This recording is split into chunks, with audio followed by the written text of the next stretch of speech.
Hi, good morning. The following report has the objective to present to the company Bernasa Consulting a study about the bond issued by the Malaysian government. This is why we are going to analyze the possible results that it will have this emission, taking into account that the emission value is $1,000. We will propose three different stages with different interest rates to be able to know under which scenario exists more or less risk and how these bonds will price over the time. In the first stage, the interest rate of the market is 2%.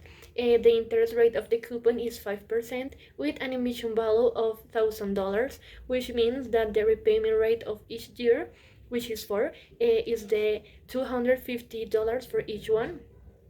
In this stage, the bond is trading at par since the emission value was $1,000, and in the time bringing future flows, the value is still be the same. What it means that the bond it hasn't depreciated for the issuer since the present value is the same that the value that initially used.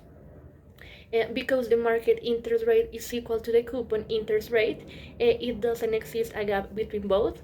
The recording at par, we have a future value higher than the present value. The risk premium is 300 basic points. What it means that this risk premium is a very small deviation compared to what the risk-free asset is trading. Market interest rate in scenario 2 compared to scenario 1 varied.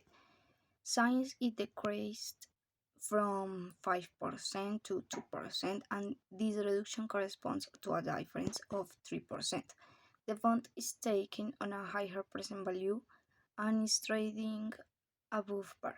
So also the future value is higher than the present value. The future value is higher than the one previously paid. There is less perception of risk. It improves the company's position in international markets. What the government issued at 1000 in the future. Bring it into the present is worth 1072. That is, that bond for the user is worth more. The relation between TIM and BF is direct.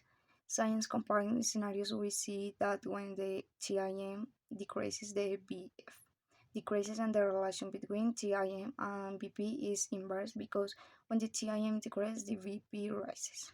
Ultimately, the bond is trading under par. Since the present value is falling below what was originally used, which was 1000, it begins to have even higher risk than the previous cases, and it basically becomes a garbage bond. What was used at 1000 in the future translating into present value is worth 859, which is why it was a greater risk exposure since the bond has a lower value than the one originally used. The interest rate with respect to scenario 2 varied since it increased from 2% to 12% in this scenario. This reduction corresponds to a difference in interest rates of 10%. A direct relation of TIM and BF, and an inverse relation between TIM and BP. Finally, the three scenarios are understood, and it is the following conclusion. If it is likely to maintain the same value over time, scenario 1 is recommended, which has a coupon interest of 5% and a market interest of 5%. It should be noted that this issue value and present value is 1000 currency units, and the future value will be 1215.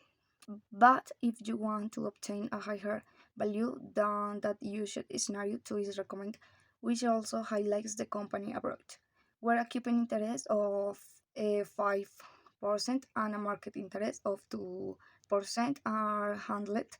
The present value will have 72 units monetary, more than the used value, and will obtain a future value of 1116 monetary units. The less recommended scenario is number 3, science by means of a coupon interest of 5% and a market interest of 12%, a present value of 140 monetary units less than the used value is achieved.